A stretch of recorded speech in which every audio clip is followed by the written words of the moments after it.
After the touchdown, it's Robbie Gould now to kick it away. And that'll carry over the back line of the end zone for a touchback. So all eyes on this Rams offense. Down by a field goal, a little under a minute 50 remaining. They need, at minimum, 3 points out of this as they come up 1st and 10.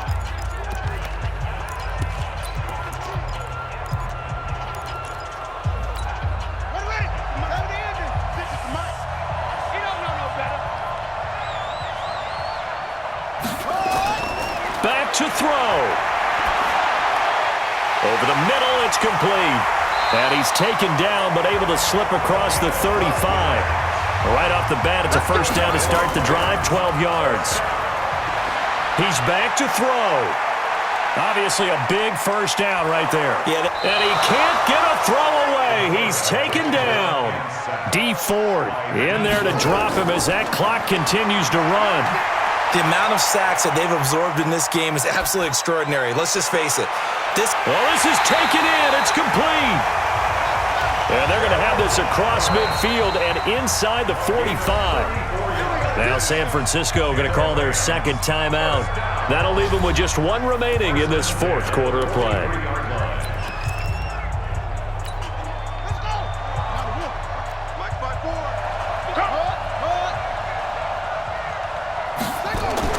He'll look to throw.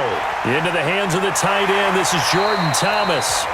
That's over 40 yards of movement with those last 2 plays. That's what they need right now. Get the first down, get out of bounds, stop the clock. Just playing smart football, understanding the situation, making the plays necessary, and making sure that clock stops at every opportunity.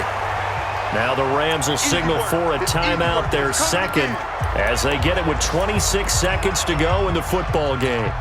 Able to get 7 on that first down pass play. 2nd and 3.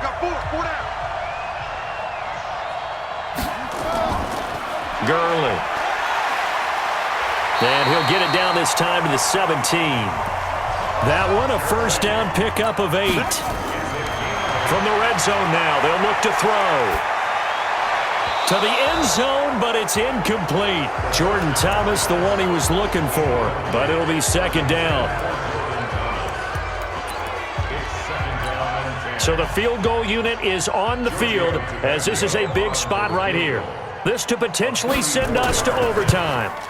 And his kick is good. And they will tie this game here in the final seconds.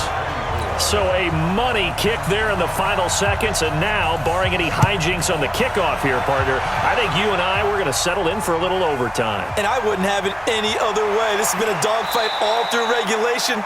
No reason to think it won't continue in the extra period. And here in overtime, if the team that receives the ball scores a touchdown, it's over. If they don't, we can still have some more football. That's exactly right. If they go down and kick a field goal, the other team gets a possession to either match it or score a touchdown to win the ball game.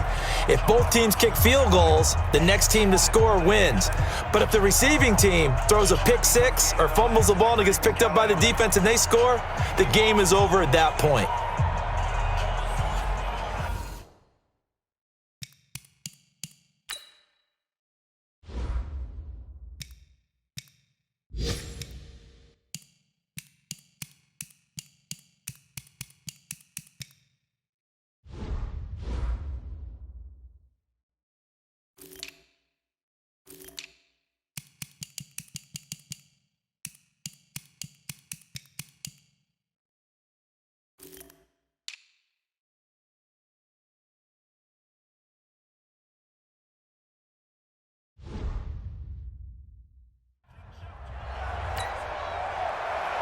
So we're right back where we started, all even as the kick's away. This one fielded at the 5. And a pretty good return here. He'll be stopped just shy of the 25 at the 24-yard line. The San Francisco offense getting their last-minute instructions before they take over here. They're set for their first drive here in overtime, and this is where the crowd can really become a factor. They've had to battle it all day, but I know what you're saying. In overtime, That gets doubled, doesn't it? At least, because now the crowd really wants to be involved and help their team, and that first drive can dictate the whole thing because they know if this team takes it downfield and scores a touchdown, it's game over. It's been loud in here so far. 6 yards on that last play. Here's 2nd and 4. Now a first throw here in overtime. Outright, this one goes to Patrick. And he'll get it out near the 40 to the 39. 9 yards to pick up there, and it's a first down. So from the 39 now, they'll come up on a 1st and 10.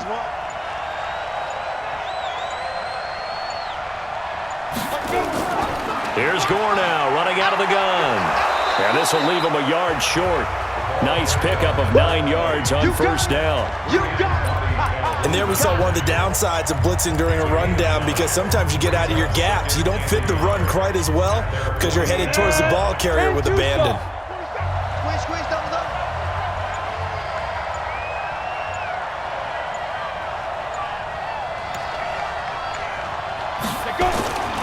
Looking to throw on 2nd down.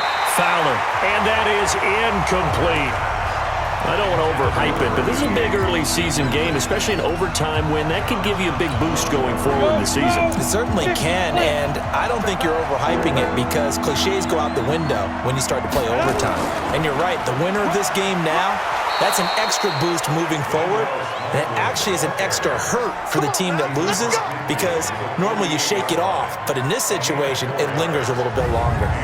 They go with the ground game, pick up the first, now in plus territory. And that changes the whole mentality of a play caller, doesn't it? Once they cross the 50, they feel like they're in the strike zone, all right? You don't have to be in the red zone to take those big shots downfield or go after the end zone. Right now, that might be available to them. And now this first drive in OT continues. So from Rams territory now, it's 1st and 10 at the 48-yard line. Operating from the gun. Fowler over the middle, complete. It's Patrick. And he's corralled at the 40, but not before picking up 8. A gain of 4 last play. They double that here and get 8.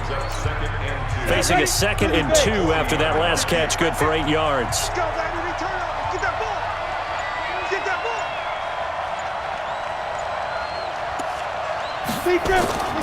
Now Gore.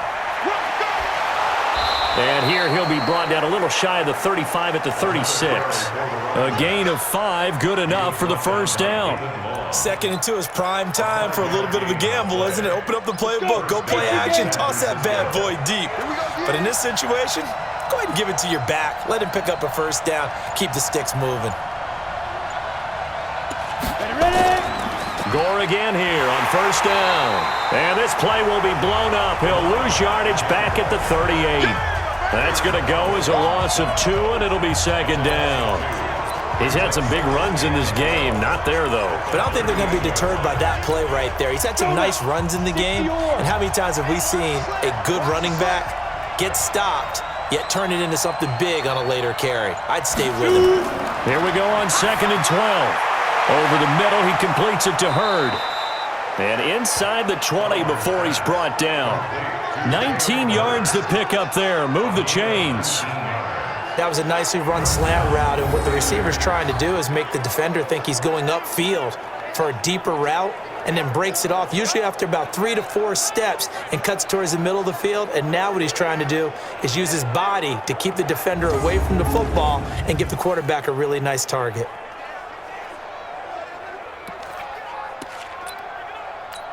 Hit it. 58, come on. And watch the leg.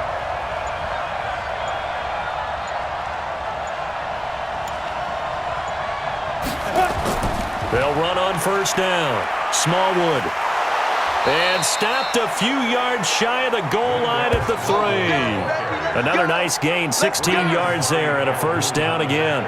I hope we give enough respect to the big guys up front because they have been getting it done on this drive. The holes have been large, and they've been barreling through them, picking up first downs.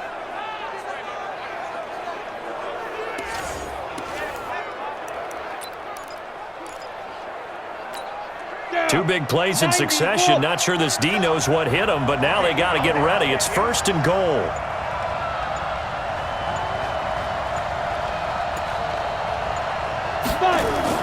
They'll try and push it in with Gore. Absolutely nobody fooled there. He's going nowhere fast as he stopped behind the line of scrimmage. And the big fella stuffed that one up in a big way. I think doubling him has to be a priority because you can't move up to the next level if you don't take care of him first. From back at the 4, here's 2nd and goal.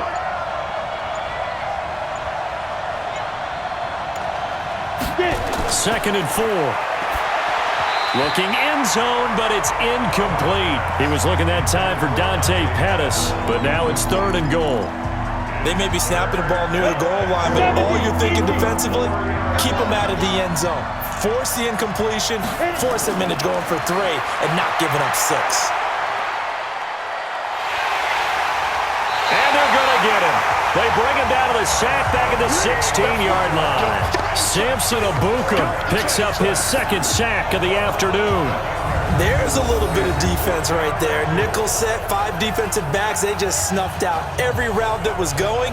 Quarterback never got rid of the football.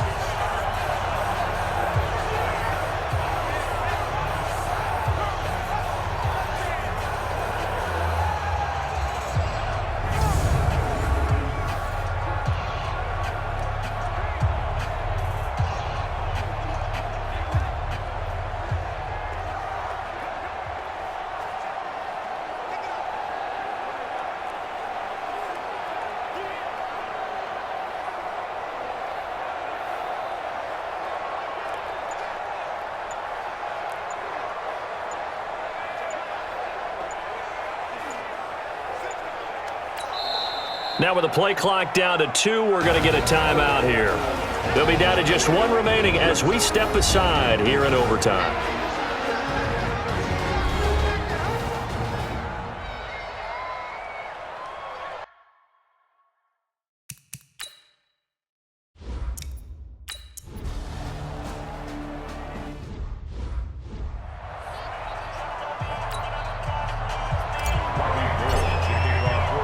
Now it's Gold after splitting the uprights to kick this one away.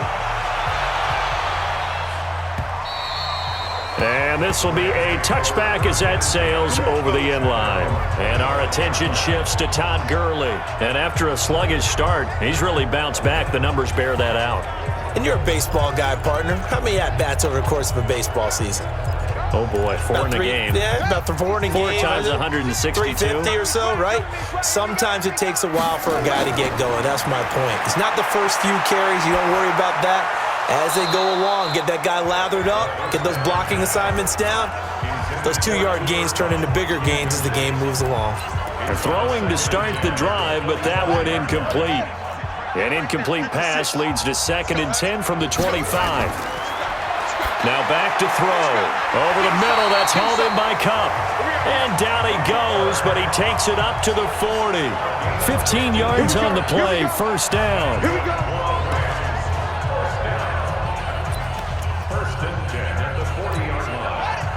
56. Mox 56. Hey, let's get off the field, D. Let's get off the field, D. Back to throw now on 1st down. He gets it to Gurley, complete. And he'll get up to the 43-yard line. So a little chunk there on 1st as they try to chip away down 3 in overtime. I like your description. Chip away, down 3.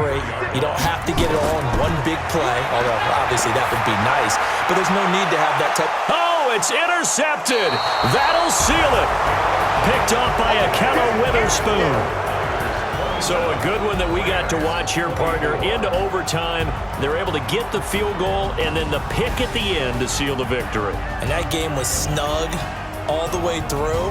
And obviously at the end of regulation, kind of like my sweaters at the end of a season, right? A little tighter. A little bit tight at that point.